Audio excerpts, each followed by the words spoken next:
राम राम दोस्तों आज मैं आप लोग को वो कहानी बताने जा रही हूँ जिससे आपको ज्ञान भी मिलेगा। और ये कहानी है बहुत सच्ची, बहुत छोटी है लेकिन बहुत सच्ची और बहुत ज्ञानवर्धक कहानी है। तो आज मैं आप लोग को कहानी सुनाने जा रही हूँ एक ब्राह्मणी और उसके पुत्र की। तो चलिए सुनते हैं। एक गांव में एक ब्राह्मण और ब्राह्मणी रहते हैं, उनका एक पुत्र रहता है।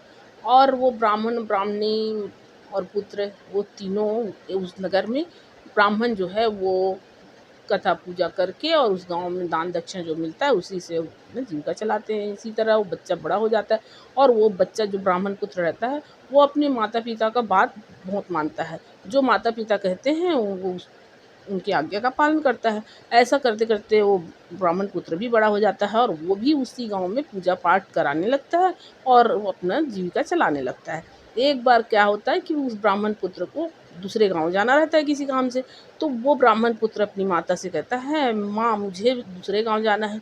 तो माता पूछती है कि बेटा तुम अकेले जा रहे हो? तो वो पुत्र बोलता है कि हाँ माँ मैं अकेले ही जा रहा हूँ, और कौन जाएगा मेरे साथ?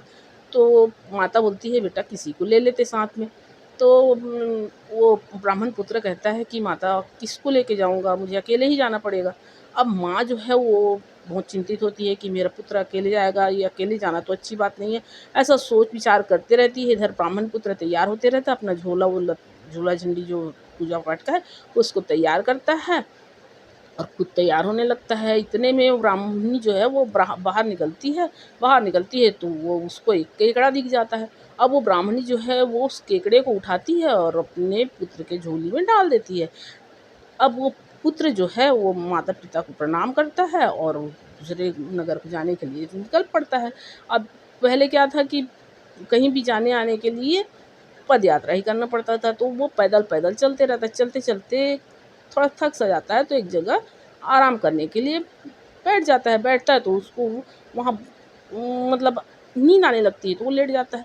अब वहाँ वो लेट जाता है और इधर एक उसके झोली में जो चंदन टीका ये त्यों रहता है पूजा पाठ का सामान, तो वो चंदन की खुशबू के कारण एक सर्प जो है वहाँ आता है। और आता है तो वो सीधा झोली में मुँह डालता है तो उधर वो केकड़ा जो रहता है वो उस सर्प को मार डालता है। अब वो मार डालता है, अब इधर वो जब ब्राह्मण पुत्र उठता है, उसका नींद खुलता है, देखता है तो वहाँ सर्प मरा पड़ा है। अब वो डर से जाता है लेकिन फिर वो साहस करके और उस झोली में हाथ डाल मतलब झोली को देखता है तो वो केकड़ा महाराज तने खड़े हैं। तो वो ब्राह्मण पुत्र सोचता है कि मैं तो इस मेरे झोली में केकड़ा कैसे? फिर वो अपनी माँ की बात उसको याद आती है कि माँ बोल रही थी कि बेटा अकेले नहीं जाना कहीं भी, तो हो ना हो मेरी माँ ही इस केकड़े को इसमें डाल दी है। और फिर सोचता है कि अगर मेरी माँ डाली है तो बहुत अच्छा की है, माता पिता का बात अवश्य मानना चाहिए। अगर मेरी माँ आज इस केकड़े को नहीं डालती इसमें झोली में तो आज तो मेरी मृत्यु तय थी। तो दोस्तों उस केकड़े के कारण उस ब्राह्मण पुत्र का जान बच जाता है। और उस माँ का जो वो है मतलब प्यार प्यार कहना चाहिए, अंधा प्यार, माँ अंधा प्यार ही करती है अपने बच्चों से। तो वो अंधे प्यार के कारण उस केकड़े को झोली में डालती है और उसका वो केकड़े को डालना सफल हो जाता है।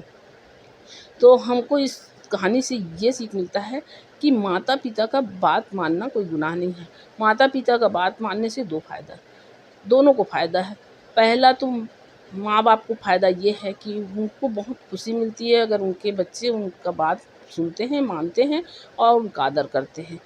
दूसरा बच्चों को ये फ़ायदा है कि वो कहीं न कहीं मुसीबत से बच जाते हैं, माता पिता की बात मानते हैं तो, और उनको माता पिता का आशीर्वाद भी मिलता है।